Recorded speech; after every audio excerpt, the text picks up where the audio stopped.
Olá,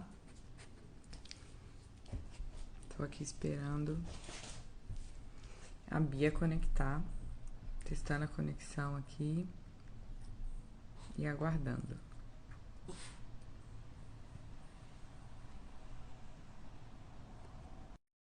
Oi, Léo, bom dia. Que saudade, amigo, muito tempo.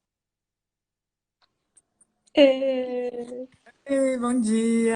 Bom dia, não, boa tarde. para mim, boa tarde. Não tem, pode ser assim, né? E aí, Estamos organizando aqui. Primeira coisa a dizer que estamos no Instagram por um problema técnico, que não é um problema técnico, é um problema humano, que sou eu entendendo a plataforma. Então, para simplificar, a gente veio conversar aqui. Como é nós que vamos conversar e já tem uma galera aqui, né? Vendo que tem 11 pessoas. Muito obrigada às pessoas que se interessaram, ficaram curiosas e que quiseram expandir essa conversa com a gente, né? Acho que a gente pode começar meio que falando um pouco de onde vem essa vontade de conversar, né? Eu já tô falando. Ai, ela bom vendo, dia. vendo uns Aí. amigos queridos. Bem-vindos, que delícia, saudades. Seja todo mundo muito bem-vindo numa conversa antiga nossa, né? Tipo, na real, Bia e eu somos amigas e ativistas e pensamos muito sobre o mundo e conversamos sobre tudo e problematizamos todas as nossas escolhas. E a gente fala de dinheiro já tem muito tempo, a gente meio que se conheceu nesse contexto. Ela é potencial financiadora frente de uma fundação, eu empreendendo Imagina, precisando de financiamento. Então a gente conversa de dinheiro basicamente desde o primeiro momento, eu acho. Diante de ser amiga, né? Mesmo de antes de ser amiga, é. Enfim, e é uma conversa que tem inspirado muitas transformações boas na gente, né? Eu acho que daí que vem a nossa vontade de compartilhar. Não sei, Beate, o que que você quer completar desse nosso desejo de conversa e de repente a gente já meio que se apresentar um pouco? Eu acho, primeiro eu quero falar que delícia que é estar aqui, estar com você, porque eu tô morando, não tô no Brasil, tô morando, a gente é vizinha, né? A gente que é vizinha aí em São Paulo. Não estamos mais tão vizinhas assim. Então, Sim. para mim é sempre uma delícia estar conversando com você, estar assim pertinho. Ainda mais agora que você teve o Benê e eu ainda nem conheci. Então, sempre que a gente tem um motivo para estar conectado, eu fico muito feliz. E eu estou muito feliz da gente estar trazendo mais gente para essa conversa, né? Porque é isso, porque é um desejo muito grande, eu acho que nesse quarentreino a gente tá de expandir mesmo as conversas, né? De trazer mais gente, de potencializar as mudanças. Então, eu queria dizer que estou feliz com isso. Que bom. Também tô feliz. Aqui em São Paulo tá um dia lindo, tá um sol, começando aí um feriadinho Tiradentes. Um ótimo jeito para mim, de começar o dia, né? Que eu acabei inclusive de sair do banho, pulando do banho. Beate, eu acho que a gente tem que começar dizendo de que lugar a gente fala, porque se tem uma coisa que a gente tem pensado é sobre qual é esse nosso lugar, né? Eu acho que para falar de dinheiro, porque o dinheiro é assim, é aquela conversa, é o negócio que é o mais valorizado na nossa cultura, todo mundo pirando aí, tudo meio que girando em torno do dinheiro, e ao mesmo tempo aquela conversa que a gente não tem, aquele negócio que a gente não entende, completamente codificado, um super tabu, ninguém quer falar quanto ganha, ninguém quer falar quanto paga, e a coisa girando aí como um sistema de valor para tudo, né? Então, olhar criticamente para ele, né, tanto do lugar que a gente está, como o uso que a gente faz dele é maravilhoso. A ideia. Minha mãe mandou lindas, poderosas, maravilhosas. Então, Que a bom, minha mãe está aí. mamãe. Minha mãe está sempre aí. Obrigada, mãe. Sou linda, maravilhosa, porque eu tenho a quem puxar. Então, somos todos filhos de alguém. Então, não sei, quer falar um pouco? Você começa, depois eu emendo. Pode Como que a gente ser. vai? Conta Então, aí. acho que eu vou para um lugar de da onde a gente vem, né? Bom, fiquei pensando quando a gente pensou nessa conversa, né, de por que que, sei lá, por que que deu vontade de falar sobre dinheiro, né? Porque nesse momento A gente estava conversando entre a gente, nossa, eu tô doando dinheiro. Todo mundo que aparece fala, nossa, fulano tá passando dificuldade. Ou tem a aldeia, né? Falei com a Shirley, maravilhosa Shirley Pancará. Como é que eu podia ajudar algumas aldeias? As aldeias do litoral de São Paulo estavam passando dificuldade, comida não chegava. Aí tem também as mulheres de Paraisópolis, tem as mulheres, sei lá onde. E tudo isso me tocando e eu com esse desejo muito grande de ajudar. Modéstia à parte, eu sempre gostei de ajudar. Faz parte da minha personalidade. Eu gosto de ajudar, especialmente mulheres. Eu amo ajudar os amigos. É uma coisa que me mobiliza, sempre me mobilizou. Mas agora, nesse momento, né, de pandemia, eu fiquei especialmente mobilizada. E a gente começou a falar disso. Nossa, você tá. Para quem que você já doou? Compartilha comigo. Qual que é a nossa estratégia, né? A gente começou a falar de estratégia de doação. E aí, voltando um pouco no passado, né? Eu venho desse lugar institucional, né? Na experiência, sei lá, da vida adulta, 2010, 10 anos atrás, eu estava casada com o Ronaldo, num lugar de muita riqueza, poder, né, de decisão, de influência, de tudo, mas num lugar muito aprisionado, assim, pelo mesmo poder, pelo mesmo dinheiro, pelos mesmos motivos que me davam esse poder, eram os motivos que me aprisionavam, e numa busca assim, pessoal, resolvi criar a fundação. E aí comecei a entender de filantropia, o que era a doação institucional, né? Nos aprendizados lá, acabei 6 anos depois, percorri um caminho de medo, de nossa, como é que a gente pode fazer isso de uma forma boa, como é que a gente traz transformação mesmo para as outras instituições que a gente doa, mas como é que faz amarra a contrapartida, como é que eles comprovam para a gente que eles estão tendo impacto positivo mesmo, e com uma série de coisas, um dinheiro tão amarrado que eu comecei a questionar se aquilo estava sendo bom mesmo. Do início da fundação até o fim, a gente terminou, a gente não, né? Porque eu saí, a fundação continua, ainda bem, a Fundação Fenômenos Viva continue sendo maravilhosa. Mas até o momento que eu saí, a gente tinha feito uma mudança grande para fazer uma doação, um investimento livre, né? Que era assim, toma esse dinheiro e faz o que você quiser com ele. Porque se eu cheguei até você, se chegou até mim, porque a gente já tem uma relação de confiança, né? Então, eu posso fazer essa doação tranquilamente, confiando em você, sabendo que você vai fazer o melhor, fazer o que você precisa.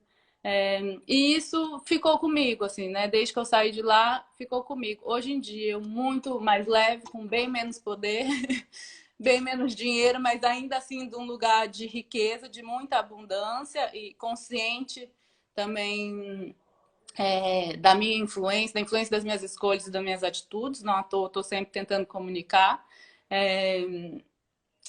Então, eu carrego esse aprendizado, né? Como é que a gente... que tipo de doação? Como é que a gente doa dinheiro? Perdi um pouco aqui. Mas como é que a gente doa dinheiro nesse momento agora? Qual que é a nossa estratégia de doação, né? A gente começou a conversar. Vamos doar pouquinho para um monte de gente? Vamos doar um pouco mais para alguns poucos que a gente escolher, que a gente conhece mais de perto? O critério é de uma maior necessidade ou é do coração? Sei, acho que a gente ficou nisso e eu acho que é legal conversar, expandir essa conversa. E acho que é isso. Não sei se eu se eu baguncei, mas eu quis trazer um pouco como que a gente puxou, assim. Se alguém também quiser contribuir, fiquem à vontade, gente. A gente pode voltar aí nos comentários de vocês. Teve uma pessoa que sugeriu que você ficasse sentada, não à frente da claridade, para conseguir ver seu rosto melhor. Alguém deu essa dica aí Deixa eu ver. para melhorar o seu.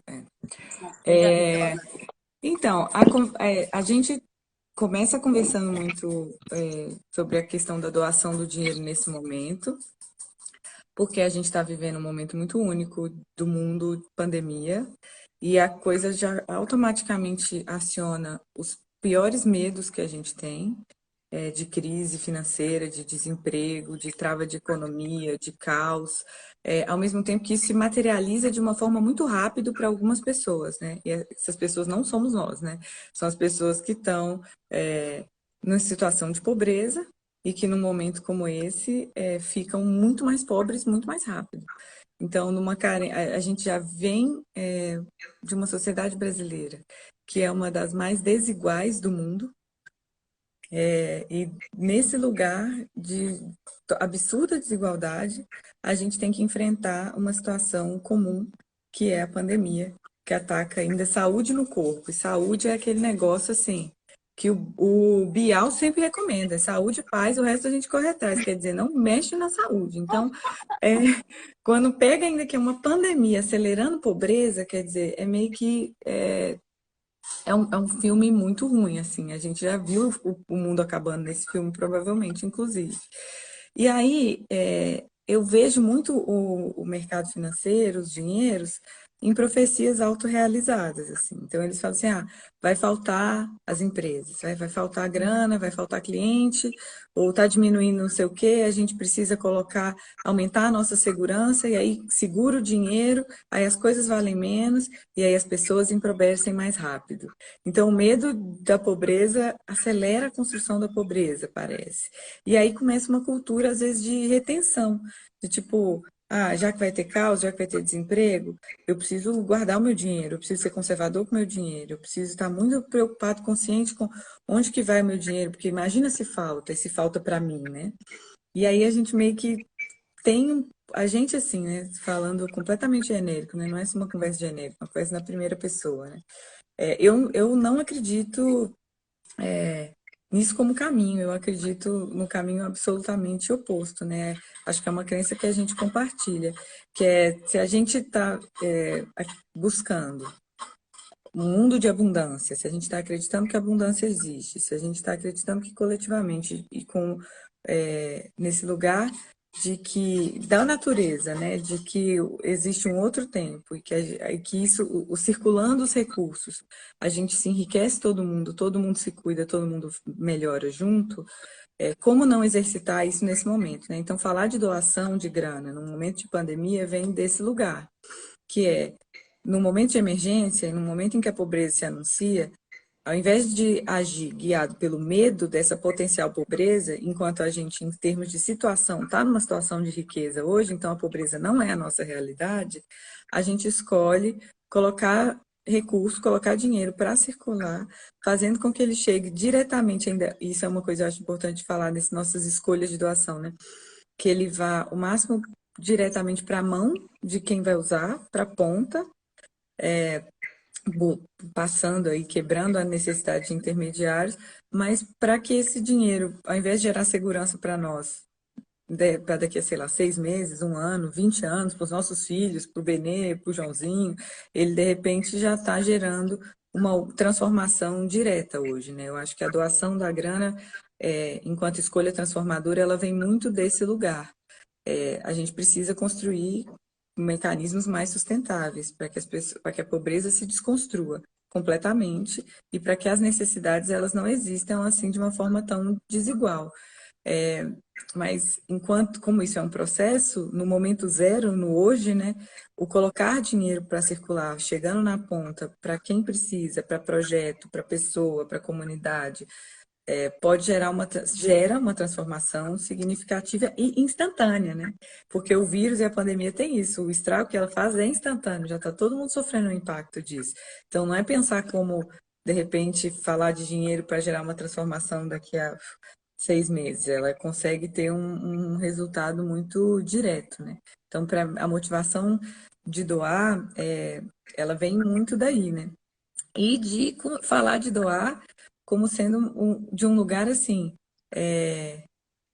estamos numa condição de quem pode doar. Se fazer essa pergunta, né? Em que lugar eu estou, né? Dentro desse espaço todo dessa desigualdade do Brasil, onde que eu estou? Eu estou em condição de doar? Porque o que eu vejo, às vezes, é a gente pensando que riqueza é só tipo o Ronaldo. Então, sei lá, você já teve num lugar de uma riqueza infinita. Neymar, pessoas muito ricas, bilionários, o dono da Apple, gente que você acha que é rica, que é só quem tá com dinheiro assim, para todas as futuras gerações garantidas. Mas a gente vive nessa desigualdade que é tão perversa que se você já consegue viver hoje fazendo todas as suas escolhas, você tem saúde, tem educação, se você viaja, se você fala outra língua, se você come em restaurante, se você consegue comprar remédio, tudo isso você já está num lugar de riqueza, de abundância. Eu tenho dinheiro no banco, por exemplo. Eu posso pedir comida delivery, eu posso pagar alguém para ir no supermercado para mim num Rappi, que vai de repente ganhar nada, mas para eu ficar aqui protegida, por exemplo. Então, eu estou num lugar de muito privilégio mesmo. E desse lugar de privilégio eu consigo influenciar, e o dinheiro é um mecanismo de transformação muito direto. Ô, Fê, o que que a gente ontem a gente começou a falar até isso, né? O que que a gente está chamando de riqueza, né? Até porque esse é um convite também para a gente se pensar, né? Assim, será que eu não estou vibrando na escassez e no medo, ou no medo da escassez, mas eu já estou nesse lugar de riqueza, né? Ou será que é isso que você está falando mesmo? Que os ricos só são mesmo esses muito ricos? Quem é que está no 1% da riqueza? Como é que tá para você essa questão, essa divisão aí de classe? A partir de quanto que você já é rico, né? Na minha opinião, eu adorei a Lívia. Érica, que bom que você está aí.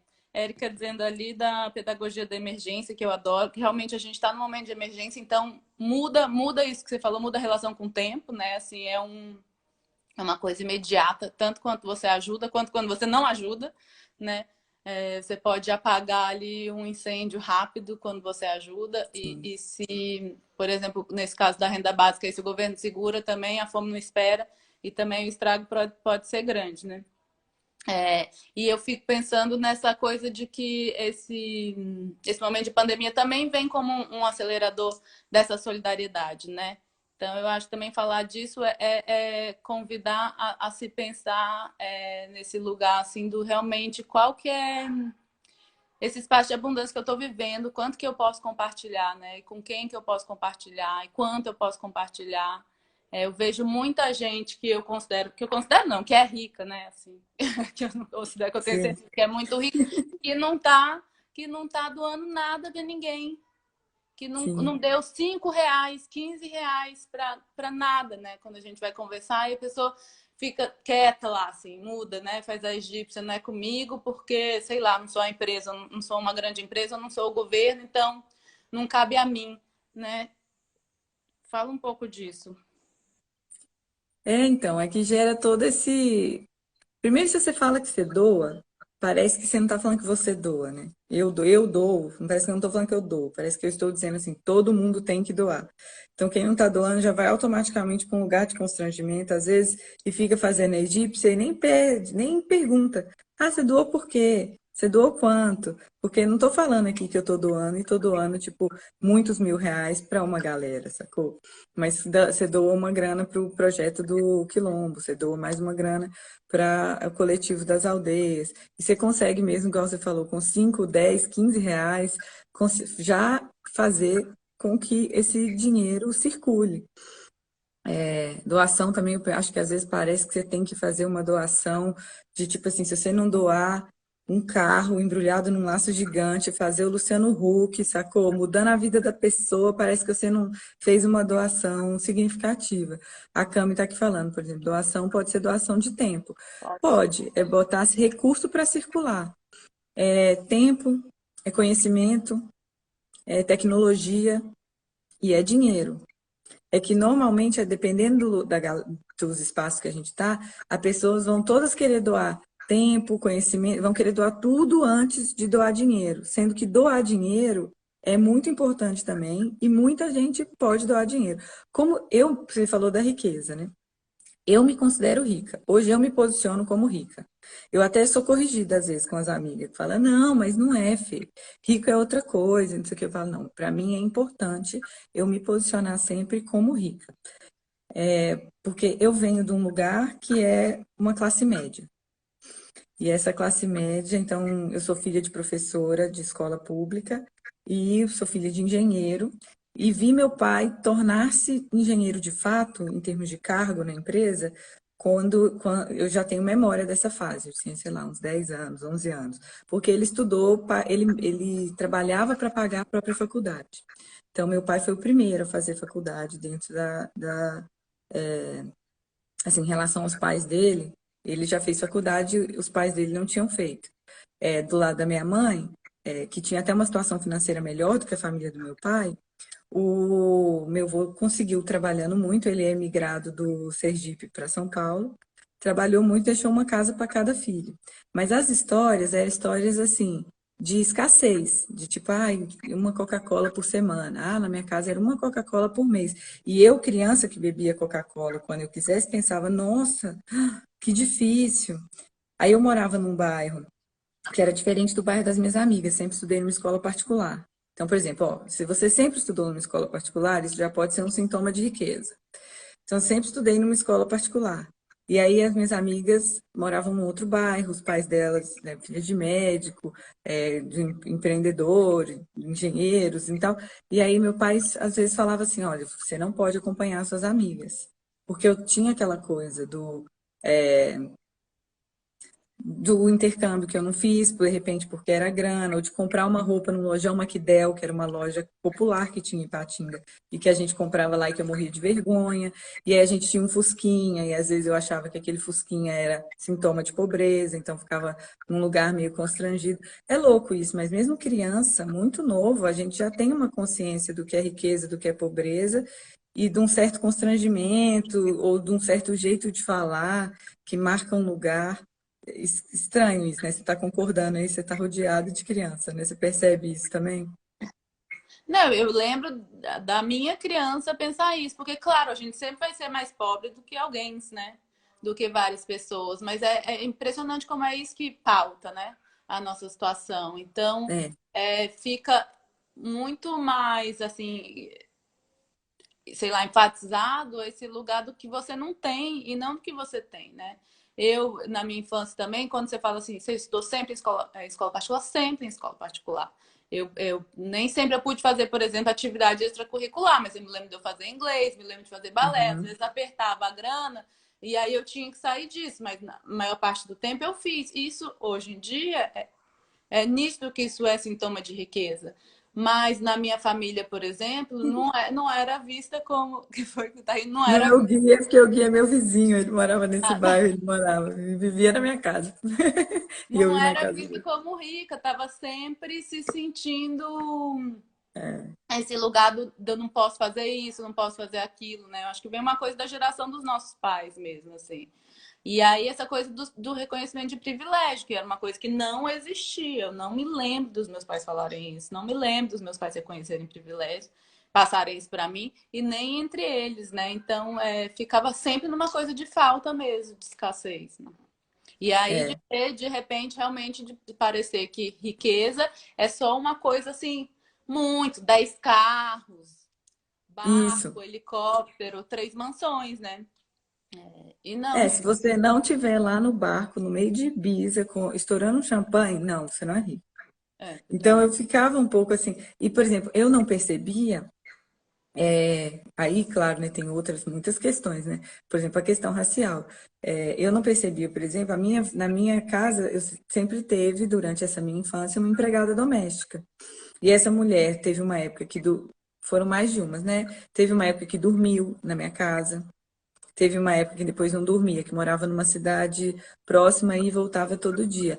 Mas, por exemplo, a última pessoa que trabalhou de forma contínua na minha casa, que foi a Eunice, uma mulher super especial, então, uma mulher negra, era mãe solo de 5 filhos. Então, tô eu lá, imagina, olha que situação ridícula. Tô eu lá na minha casa, de repente me sentindo pobre ou me sentindo menos, e nem enxergando uma pessoa e as outras 5 pessoas que vêm a reboque dela, mas que não estão ali, numa situação financeira completamente outra, né? E eu lembro, por exemplo, quando surgiram os direitos das empregadas domésticas, como isso de fato virava um gasto a mais dentro da minha família que estava ali meio que pelejando, né? Porque o que que acontece? Porque viver é caro mesmo. E a gente precisa fazer um monte de coisa, né? Isso que você falou. Eu fazia inglês, eu fazia balé, aí o balé ficou caro, eu fui pro jazz, mas eu ainda ia no jazz. Teve uma época que eu fiz aula de piano, teve uma época que teve piano na minha casa. É, então, eu tinha muitas atividades, mas meus pais faziam conta. Meu pai, ele sentava, ele anotava todas as coisas. Ele sempre poupava dinheiro, então é uma vocação de poupador e construção de patrimônio. É, mas a gente sempre viajou de férias, viajava, eu lembro que, por exemplo, a gente chegava numa cidade e batia, nunca reservamos um hotel. A gente tocava em todos os hotéis e pechinchando e pegando o mais barato. Então eu olhava e ficava tipo assim, nossa, gente, eu sempre achei isso bem inteligente, na real. Só que em alguns momentos era assim, a gente não pode só reservar esse hotel super chique aqui, ó, que tem essa piscina que seu colega pegou, E mas não com estava todas as outras pessoas, né? isso. E não estava pensando assim, pô, tô viajando de férias, tô eu aqui na praia, olha que maravilhoso. Quem é que viaja de férias, né?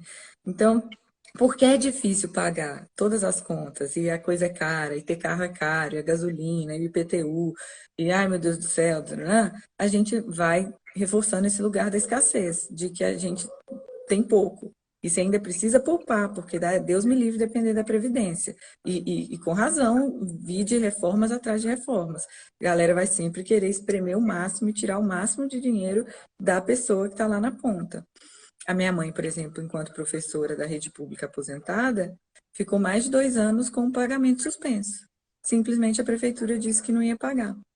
E aí, colegas dela que não tinham a mesma reserva, uma situação mais estável como é a que ela e meu pai têm hoje, que eles estão os dois aposentados e despreocupados,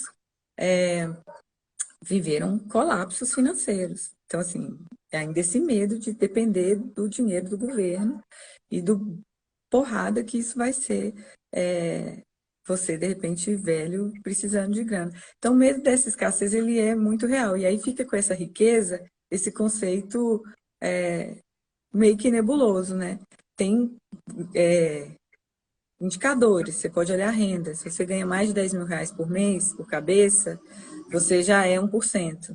Se você ganha 4 mil reais, eu acho que é 4, assim, você já é classe A. Então, você pode olhar só para a renda, só que tem pessoas, por exemplo, que se eu estou ganhando 4 mil reais, eu estou ganhando 4 mil reais só para mim. E tem pessoas que estão ganhando 4 mil reais, que a gente falou, né, que estão ajudando a família inteira, né? Você, por exemplo, tem essa outra vivência. Eu recebi muito dinheiro da minha mãe e do meu pai me ajudando em momentos que eu tive instabilidades, né? Lembrando que eu fali 5 vezes, né? Só nessa de empreender, eu imagino. Agora, você, por exemplo, está numa outra situação, né? Você ajuda também pessoas da família, né? Então, a sua grana não é, de repente, só sua grana, né? Sim. Sim. E aí a gente falou também dessa coisa de ser tabu, né? Porque é doido, a gente tá falando aqui abertamente de grana e de dinheiro e do fato da gente ser rica e se posicionar como rica, se afirmar rica, né? Reconhecer que é rica. E eu me lembro, não sei quanto tempo faz que eu me reconheço rica. Arrisco a dizer que foi numa conversa com você que eu decidi que você tinha toda a razão, que é óbvio que éramos riquíssimas e que a gente precisava se posicionar assim, porque mudava muito a nossa postura com o mundo e que era importante refletir isso, né? Refletir sobre isso também. E aí, por que você acha que é esse tabu, né? Tão engraçado? Por que dá medo? Dá tanto medo da vergonha, né? Assim, na minha casa também, a gente tá falando muito dessa coisa, nossa casa, não podia falar de dinheiro. Eu vou na casa de várias pessoas, não pode. Você não pode falar quanto você gastou, você não pode falar quanto você ganha, você não pode falar quanto você tem. Eu fico achando que é uma coisa assim, de quase que assim, realmente, se você fala quanto você tem, vai vir, as pessoas vão avançar em você, vão descobrir quanto você tem. Então você tem que ficar mesmo realmente chorando, fingindo que tem bem menos, praticando, né? Reproduzindo isso aí que vem, né? De geração para geração mesmo, de fazer a conta, de ficar sempre olhando porque não pode, porque não tem, aquilo que o outro tem, que você não tem, e, e escondendo e fingindo, quase que como uma coisa positiva mesmo, um sinal de humildade, né? Ai, olha, ela, Sim, né? Não mostra o que ela tem, né? Ela, sim. ela não mostra o que ela tem. Então parece que isso é bom, que isso é positivo não mostrar. E claro, e a gente sempre fica nessa dúvida também, né? Ai, É. mas às vezes se eu ficar falando que eu tô ajudando as pessoas, parece que eu tô me exibindo, parece que eu tô pagando de boazinha. Enquanto que a gente tem esse desejo, né? A gente, digo eu e você, porque a gente já conversou sobre isso, fica com esse desejo de contar para falar assim, vai lá, doa também para os indígenas do Rio Grande do Norte, que eles estão precisando. Vamos doar para os outros indígenas que querem ir para o ATL, eles precisam de doação. Olha lá a Célia Chacriabá tá pedindo R$ 2.000, gente. Assim, em 10 minutos com o pessoal de São Paulo, com meia dúzia de amigos nossos, a gente arrecada isso, né? Assim, então, às vezes a gente quer dizer que está contribuindo, que está ajudando, não para parecer boazinha, mas para convidar mesmo as pessoas a se juntarem, como foi o caso do financiamento coletivo, né, para o Quilombo Santa Rosa. Aliás, doem para o Quilombo Santa Rosa, tem 2 projetos lá maravilhosos, doem. Nós aqui doamos, estamos nos exibindo. Então, qual que é o problema de dizer que é rica, né, para vocês que é rica e que tem dinheiro e que doou? Eu fico me perguntando, que eu acho que são umas pequenas mudanças que eu acho que fazem muita diferença. Para mim, fez. A Érica falou aqui, por exemplo, que também é doloroso se saber privilegiado num país desigual como o nosso, né? Eu acho que tem alguns, assim, para mim é muito útil que o dinheiro seja um tabu, e isso é cultural, e foi alimentado, por exemplo, pelo mundo do dinheiro, das empresas, do trabalho, porque você precisa, as pessoas não podem conversar sobre quanto elas estão ganhando, para eu continuar podendo pagar diferente as pessoas que fazem o mesmo trabalho, pagar, eu trabalhei no mercado financeiro, né? Então, trabalhei num banco. Você tinha o pessoal da limpeza, que era uma empresa terceirizada, então, que estava limpando o banco, que trabalhava no banco, mas que não tinha direito a nenhum daqueles benefícios. Aí ela é uma empresa terceirizada, está ganhando o quê? Um salário mínimo, no máximo 2 salários mínimos, e está fazendo aquela limpeza. E você tinha executivos que ganhavam 6 dígitos por mês. Você tinha pessoas que estão ganhando mais de R$ 100.000 de salário, você tinha pessoas com salários milionários, você tinha bônus milionários. Então, a desigualdade dentro desses próprios espaços, né? É claro que o dinheiro tem que ser um tabu, porque imagina o meu constrangimento também de milhões ouvindo que ela ganha 900 e como é que ela vai dizer que ganha 900, a outra ganha quanto? Então, acho que tem quebrar o estigma do dinheiro deixa a gente num lugar de mais poder, de ser menos receber qualquer coisa de qualquer pessoa. Católica, né? Culpa católica total. Então, assim, ao mesmo tempo que a dignidade está na pobreza e está na caridade, você tem lugares de riqueza dos quais você não abre mão de poder. Assim, eu fui fazer curso de noiva, eu casei na igreja católica, né? E meu marido, ele é católico, eu também tenho uma vivência católica, a família ia gostar, o Gu ia gostar, casei. E aí foi muito legal, especial e tal. E aí fiz um curso de noivas. No curso de noivos, o cara estava lá falando sobre a caridade, no Vila Olímpia, que é um bairro rico de São Paulo. Aí o cara estava falando, é caridade, não sei o quê. Aí ele falou, a minha esposa, por exemplo, ela tem um projeto lindo. Ela vai, quando tem Fórmula 1 em São Paulo, ela vai lá naqueles coffee break, que aí também um termo em inglês sempre, né? E o que sobra de comida, sobra muita comida, ela pega e leva para caridade e doa para os pobres. Aí eu pensei assim, é legal não jogar comida fora? É legal dar uma comida para quem está com fome? Mas assim, é sério, galera, que a nossa referência de caridade é pegar a comida que sobrou uma vez por ano e dar para aquela galera, quer dizer, que tem fome? Por que não se dizer assim, pô, mas olha a grana que eu tenho, olha, eu escolho o que eu como só o que eu quero, eu estudei, eu viajo, eu tenho plano de saúde, porque aí é isso, como eu defino riqueza, né? Você tem um plano de saúde, você consegue comprar remédios se você precisar, você está preocupado com isso, você tem onde morar e não tem que preocupar com isso, ter onde morar pelos próximos 6 meses, um ano, você tem crédito, porque no Brasil o endividamento é tão gigante, o mercado financeiro cria esse sistema de dívida, a gente estava falando disso, né? Até sobre a dívida Brasil, por exemplo. O país deve juros para as pessoas devem juros. No fim das contas, o mercado financeiro é dono do mundo inteiro e está só multiplicando dinheiro imaginário, que é um monte de zero digital que cresce lá, que eles já estão na casa do infinito, enquanto a galera está, assim, ainda num desafio de como viver, né? E aí, crédito, você consegue pegar empréstimo, se o seu nome não está sujo, isso tudo vai construindo riqueza e vai levando para um lugar de quem consegue apoiar, né? Eu vejo entre, às vezes, pessoas mais pobres do que eu, ou que uma facilidade maior de doar menos, circular entre eles essa crença na abundância, porque a comunidade, de fato, desculpa, tem um cachorrinho. A comunidade, de fato, se construiu coletivamente, se apoiou para conseguir construir alguma melhoria de vida para as outras pessoas, e a galera nesse lugar de não conseguir se dizer rico. As imagens de que o legal é a humildade e a confusão proposital de que se dizer rico é o oposto de humildade. Não é, não. Se dizer rico, no nosso caso, por exemplo, é honesta. E não ser humildade é ser arrogante. Então, por que que uma coisa tem que ser o oposto da outra, né? Porque não dá para você ser rico, tá doando com interesse genuíno. As pessoas podem olhar e falar, Bia tá doando para se exibir. Ah lá, diz ela que apoiou mais uma vez o fortalecimento da autonomia do quilombo. Ah lá, agora tá doando cesta básica. Sim, tô doando cesta básica. Por que falar disso, né? Por exemplo, quando você fala, por que que você fala? Mesmo sabendo que existe esse lugar de julgamento, assim, qual que é a sua intenção, Biate, quando você compartilha os links dos apoios que você fez ou que você fala para as pessoas da sua rede que você tem apoiado? Eu acho, para mim, é um convite mesmo. Vamos fazer isso, vamos apoiar também. E para esse lugar de mostrar, você pode também.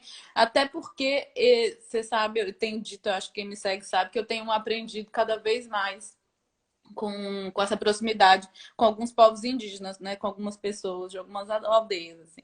E aí, conversando com a Shirley, na visita que eu fiz na Dirá, qual que é o nome da Calipete? Não sei falar, Calipetão, o jeito que fala lá. Da aldeia, quem mais? Que tava falando, a Tatakalu do Xingu, falaram de jeitos diferentes uma coisa que me tocou profundamente, que era assim, como chama atenção, nós da cidade, a gente passar, se acostumar a passar na rua pela pessoa que está ali pedindo comida, que está com a plaquinha dizendo que está com fome, e não sentir nada, assim. E não ter o desejo despertado de dar um prato de comida correndo para essa pessoa. Por exemplo, uma das coisas que eu já ouvi todas dizerem é que assim, que não querem nunca. Se isso é progresso, se isso é desenvolvimento, se isso é civilização, não querem nunca chegar nesse lugar, sabe? De negar um prato de comida para alguém, sabe? De negar ou de ignorar a fome de alguém. Então, eu quero realmente, e tô, eu acho que já nesse processo, assim, muito mais perto delas do que eu jamais estive nesse sentido, de realmente não me blindar mais, não me anestesiar mais diante de ninguém que está no perrengue, sabe? Assim, de nenhuma mulher, de nenhuma pessoa. Então, todas as vezes que alguém me pede ajuda, hoje em dia eu ajudo com o que eu posso, com o que me dá com o que me deixa confortável. E chamo outras pessoas sem medo de ficar parecendo chato também, né? Porque depois do financiamento coletivo lá a gente pediu dinheiro para tanta gente. Desde na época da fundação a gente pedia dinheiro para tanta gente. E aí acaba que tá sempre sendo essa pessoa pedindo ajuda para um, pedindo ajuda para outra. E também outra passagem que eu fiz é de assim, não ter mais nenhum medo de parecer chata, de ser chata. Porque quanto mulheres sempre seremos chatas, loucas ou qualquer outra coisa, né? Então vamos pelo menos ser chata e louca fazendo o que a gente acredita. Então eu acho que é aí que eu fico chamando as pessoas para doarem mesmo, assim. Hoje até achei engraçado que uma menina escreveu, né, lá a gente no convite para essa conversa, uma menina botou assim, haha, olha lá, logo ela que recebe rios de pensão, alguma coisa. E aí eu fiquei pensando assim, né, nossa, que comentário, né? A gente aí, toda feminista, falando tanto de sororidade, falando que é tão ultrapassado ficar atacando, criticando outra mulher, ainda mais quando o assunto é pensão, né? Dizendo assim, eu fiquei pensando, gente, que pensão é um direito, assim, né? Graças a Deus, assim, que eu recebo pensão, que meu ex-marido tá pagando pensão para os filhos, né? Assim, que esse direito com certeza não foi conquistado de graça.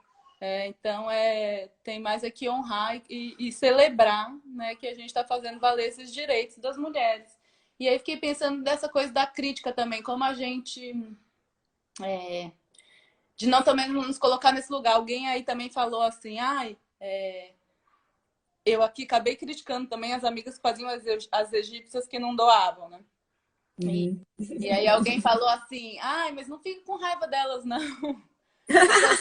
Às vezes, aí nem vi, eu vi ela falando assim, me passou rápido aqui o comentário. É, E eu pensei, nossa, realmente, fiquei tocada. Eu falei, realmente, não posso ficar. Eu sempre fico um pouco chateada, mas estou sempre exercitando de não ficar mais chateada, porque assim, realmente cada um tá no seu processo. E eu acho que eu fico querendo contar do meu, porque nem sempre foi assim para mim, né? Eu já tive é, muito medo de ser enganada, muito medo de não conseguir dizer não. Então, se eu começo a ajudar e de repente eu não vou mais conseguir dizer não, e aí de repente vão engolir, quando vê, eu não vou ter mais nada.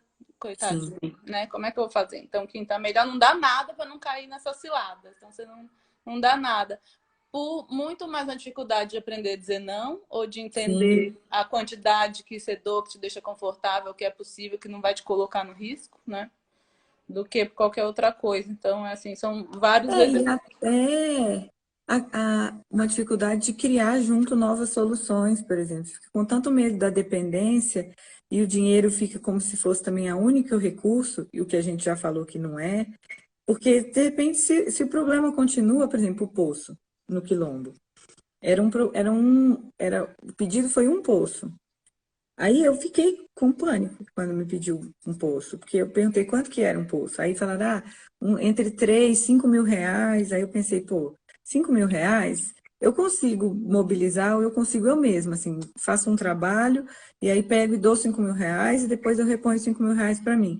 Mas e aí, vão me pedir mais um poço depois? E aí vão pedir, aí eu não vou ter mais 5 mil reais, não tem mais 5 mil reais. Quer dizer, você nem apoiou uma vez, já está com medo do apoio futuro, E todo prevendo mundo vai querer negócio, post. Como é que você todo vai mundo fazer? só com você e você vai ter que resolver sozinha.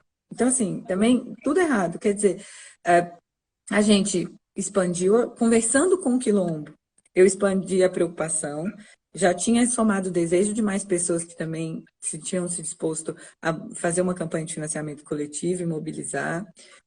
Aí, conversando com o Quilombo, eu fui entender a demanda. Quantos, então? Nós vamos fazer uma campanha para 5 poços. No final, conversando com o Quilombo, viraram 15 poços da demanda que ia meio que cobrir um negócio. Aí o Quilombo já estava, falando com o Quilombo, assim, né, as pessoas, né, algumas pessoas quilombolas estavam participando dessa conversa e criaram juntas a necessidade delas. E é importante dizer assim, o dinheiro captado do financiamento coletivo, tirando uma pequena parte, bem pequena, que é para recompensa, todo o resto foi dinheiro que foi inteiramente livre para a mão do Quilombo. E aí a galera falava assim, mas você não tem medo deles não fazerem os poços? Aí eu pensava assim, gente, se as pessoas de Santa Rosa dos Pretos decidirem que tem uma coisa mais urgente para fazer com esse dinheiro do que água, eu tenho que confiar que é mais urgente do que água, gente, porque água é urgente pra caramba. Tipo assim, as pessoas são donas desse projeto, as pessoas. E aí, isso que você falou, da relação de confiança, né, também. Eu estou doando com que expectativa esse dinheiro? Eu estou doando e você tem que me prestar um monte de contas, eu estou doando para que isso aconteça, ou eu estou doando para você sair da minha vida, porque tem isso também, você está com tanto medo da dependência, que é tipo, olha, Bia, eu Fala estou te mais dando comigo. aqui, toma R$ 1.000, não fala comigo nunca mais. Me tira do grupo do WhatsApp, aí vira essas amigas, né, malquista, né, do tipo, lá vem a Fernanda de novo. Tem um grupo, assim, de amigas, assim, que antigas, inclusive, mas que eu mandei, por exemplo, o do Quilombo, que as pessoas sequer responderam. Teve amigo meu que do Quilombo nem respondeu, mas assim, eu já tinha pedido por Imagina 2 vezes. Entendeu? Então, assim, eu tô nessa de ficar pedinte, o que também você quebra muito um estigma. Eu lembro, meu pai falava assim muito comigo. Falava, Fernanda, você tem que explicar que seu trabalho se a pessoa está doando para você, é uma ajuda, é uma caridade, é tipo ela doar um arroz para uma família, no sentido de assim, ele fala assim, as pessoas estão achando que está doando para você, que você está ficando rica com essas doações.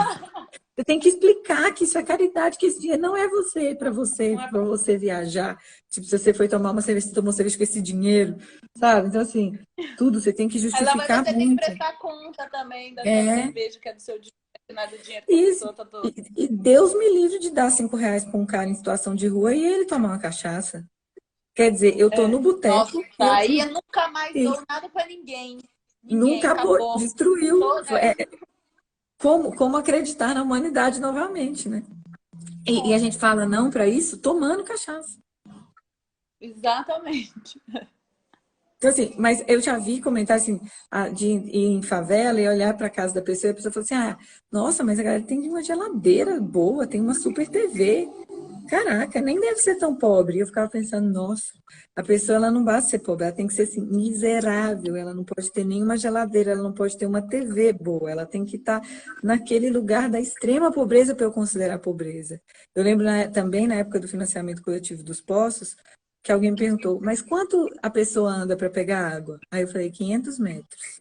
E aí alguém falou, ah, mas 500 metros nem é tanto, né? Aí eu fiquei pensando assim, nossa, ela Tipo, tá então nem imaginando. vou ajudar, nem vou. Eu achei que era mais, eu achei que tava difícil mesmo para eles. Tipo, 5 quilômetros, miga, com uma lata na cabeça, né? Sendo que na nossa casa a gente não anda 2 metros para abrir na torneira a água, né? Aí você pensa 500 metros com a sua métrica de quem vai pôr roupa de ginástica, vai descer na rua, andar 15 metros, contar os passos no seu gadget aqui que mede saúde e voltar para casa. Pô, 500 metros? Não dá nem 2.000 passos. Agora, vai ver isso no dia a dia, né? Assim, tanto a gente invisibiliza a gente invisibiliza tanto essa pobreza para baixo, é tão difícil ver a desigualdade como ela realmente é e ver o lugar que a gente realmente está, que eu acho que esse reconhecimento em si, ele é muito disruptivo e transformador. Por isso que quando você falou assim, ah, eu comecei a me afirmar rica, né? No começo você estava, eu acho muito linda a sua mudança de relação com a grana, porque você, à frente da fundação, era vista como um fundo, um bolso de dinheiro. Como assim você não vai ter um monte de dinheiro? Essa fundação não, tá não é fenômeno, não tem a ver com o Ronaldo, é milionária, só pode ser. E para ir para um lugar em que era muito difícil essa conversa, para depois estar num lugar em que se afirma rica e circula isso dentro de uma rede também rica, porque isso que é da hora, né? Eu falo que eu sou rica porque eu quero que se outras pessoas provocar reflexão também em outras pessoas da minha rede. Porque dentro da minha rede a galera fala que é tudo classe média alta. Ninguém consegue dizer rico. Ninguém consegue dizer rico. A pessoa só fala classe média alta. A pessoa tem 1 milhão em poupança no banco e fala classe média alta. No Brasil. É muito louco. Isso é rico, gente. Isso é rico. E aí, a gente falou da doação como sendo essa escolha da grana que gera impacto, e para mim, eu também acho que o consumo, né?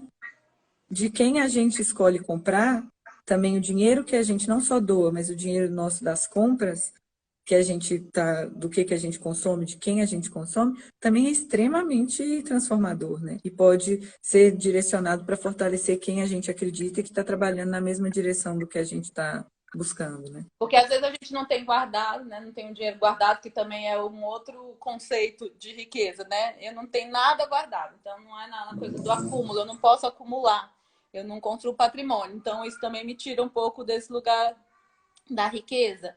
Mas ao mesmo tempo, às vezes a pessoa tem uma renda e é uma baita de uma consumidora, está consumindo o tempo todo de várias marcas, né? E ela está fortalecendo quem, né? Nessas escolhas de consumo dela, né? A gente, quem que você está fortalecendo, né? Nesse lugar. Só voltando uma coisa da qualidade, que eu acho que a gente tem que voltar para isso aí, mas que me veio uma coisa muito forte que eu li esses dias, uma coisa que Buda, nem sou budista, não sei muito sobre Buda, mas li isso e achei bom. Que Buda falava uma coisa, que antes de você fazer o bem, você precisa parar de fazer o mal. E aí, nesse texto que eu li, conectava muito com essa coisa da caridade, né? Que a gente estava falando um negócio que para mim fica quase assim um sadismo, assim, de assim, sei lá, parece que tem algum prazer mesmo disso que a gente estava falando, né?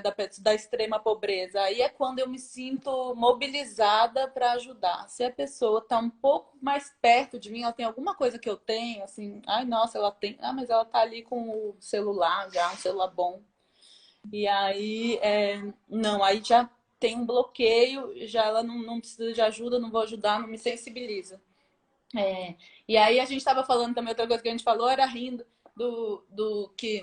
Não, acho que não foi com você, não. Alguém falou que os não sei quantos milionários aí de São Paulo se juntaram para fazer uma doação e aí juntaram, assim, e juntaram, não sei, sei lá, 3 milhões, 4 milhões. E a gente estava indo pensando assim, nossa, mas a gente pensou que eles iam juntar assim 100 milhões, né? Assim, pensando em milionários e tal.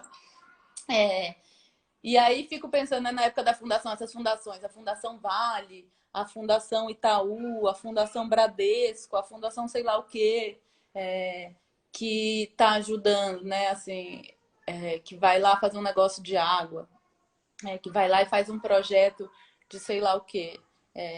E aí, nesse texto, ele falava assim, a gente tem que primeiro se perguntar se a ajuda que eu estou oferecendo depois, né, o que eu estou toda feliz de estar me sentindo assim, de fazer caridade, se primeiro não sou eu que estou causando, né, esse problema, assim.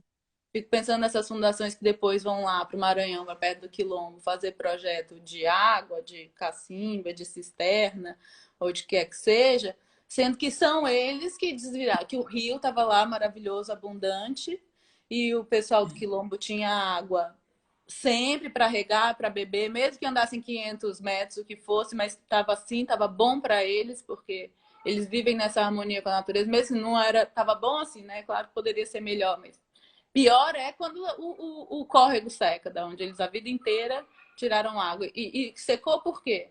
Por causa dessas empresas que vão lá e causam um impacto, uma destruição tremenda na natureza, que vai mudando todo o ecossistema natural ali em volta, e eles passam a ter assim, novas camadas de dificuldade e de perrengue, que depois vão lá ser supridas e ajudadas pelas fundações das pessoas que causaram o problema, né? Assim, e aí eu fico me perguntando, será que não valia mais, né? Em vez de agora ficar divulgando também quanto que está doando, repensar o modelo de negócio e parar de causar o problema, como disse Buda, né? Assim, ia ser mais econômico, ia gastar menos dinheiro, ia ter menos impacto social, ambiental, e é um pouco, eu acho que desse mundo novo que eu espero que a gente esteja começando a construir agora, né? Assim, nesse susto pandêmico que a gente está passando. Quem sabe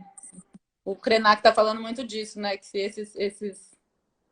esses donos do mundo aí, será que eles estão refletindo tanto quanto a gente? Será que eles estão parando para pensar tanto quanto a gente nessa quarentena, né? Eu espero muito que sim. Porque é tudo pessoas, né? São pessoas que estão dentro dessas empresas decidindo sobre Minha mãe também como... está aqui, Fê. Ai, mães As mães. maravilhosas. Não, a gente tem sempre que honrá-las, somos também, afinal, né? Eu fico pensando, é tudo pessoas, né? Pessoas nessas empresas que estão tomando essas decisões, né? Que às vezes não consegue ver, não tá vendo o quadro total, ou as coisas são tão sempre feitas desse jeito, que parece que ela não tem outro jeito de ser feita, né? E aí eu tive conversas em várias empresas, assim mesmo, um bancão lá. Aí eles falam, não, a gente está mais pronto para falar dos nossos impactos positivos, a gente ainda não consegue falar muito do que a gente gera de ruim. Quer dizer, gente, não, a gente tem que começar a conversa central por aí, né? Até porque tem vários projetos que a gente faz que, assim, por exemplo, eu vi Fundação da Vale financiando um projeto com pessoas foda, que eu admiro, inclusive, lá no território quilombola. Mas, por exemplo, um projeto Sementinha, era um projeto de plantio. Super legal, horta urbana, constrói autonomia, nada mais legal do que a galera produzir o próprio alimento e tal. Só que, assim, aí você vai lá, você ensina a horta, né? Mas não percebe que não tem água?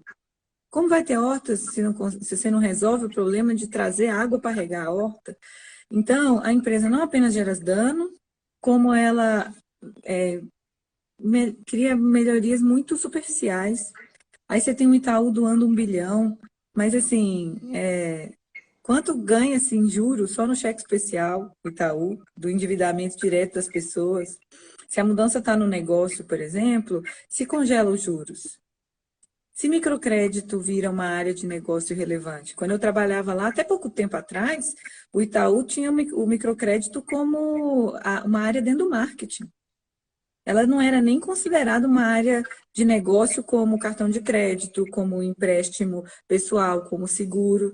Era dentro do marketing, quer dizer, a gente investe em microcrédito porque isso gera valor de marca, valor para o nome, valor de mercado.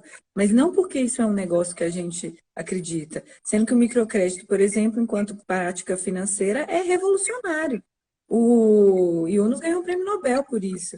Você emprestar poucos dinheiros para pessoas que têm uma atuação extremamente local, que é baseado no fortalecimento naquela rede, dentro daquela comunidade, um dinheiro barato, com poucos juros.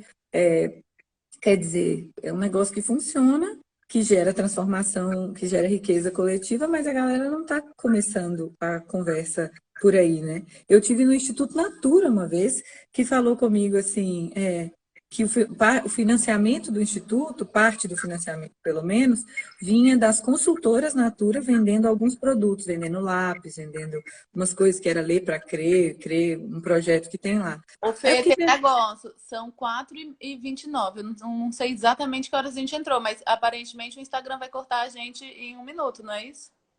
Acho que a gente entrou daqui uns 3 minutos, assim. Vou só terminar esse ponto do exemplo da Natura e a gente poder se encerra. despedir, não tem um corte seco. E eu fiquei pensando, gente, você é um instituto de uma fundação, de uma empresa muito rica.